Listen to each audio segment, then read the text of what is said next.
In the name of Allah, the most merciful, the most beneficent. Assalamu alaikum and good morning everyone. I am Osama Javed, lecturer of English at Oriental College, Faisalabad.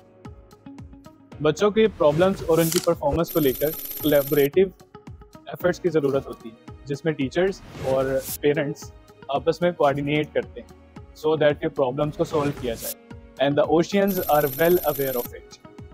आइए कुछ parents से उनके तासुरात को जानते हैं meeting के हवाले से.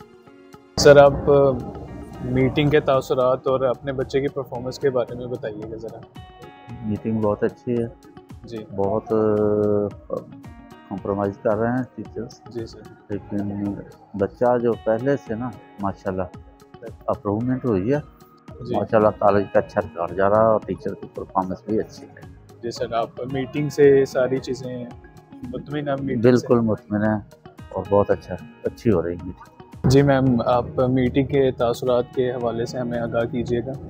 जी बिल्कुल, ये जो मीटिंग की गई है बच्चों की पेरेंट्स के साथ, ये बहुत अच्छी है. ये मतलब बहुत सारा अफेक्ट पड़ता है इसका बच्चों के ऊपर. अच्छी बात है, पेरेंट्स के साथ डिस्कस करना चाहिए ताकि हमें भी पता चले, क्योंकि दोनों तरफ से सपोर्ट होती है, फिर ही बच्चा नेक्स्ट मूव ऑन करता है. तो आप जो बच्चे की परफॉर्मेंस है उससे रिलेटेड सेटिस्फाइड? जी, बच्चे की परफॉर्मेंस अल्हम्दुलिल्लाह गुड है, अच्छी है. लेकिन ये है कि आप देखिए प्रैक्टिस की तो हर जगह ज़रूरत होती है थोड़ी ना थोड़ी. तो ऑल ओवर अच्छा है उसका रिज़ल्ट और अल्हम्दुलिल्लाह हम भी कोशिश करेंगे और नेक्स्ट और इम्प्रूव कर सकें.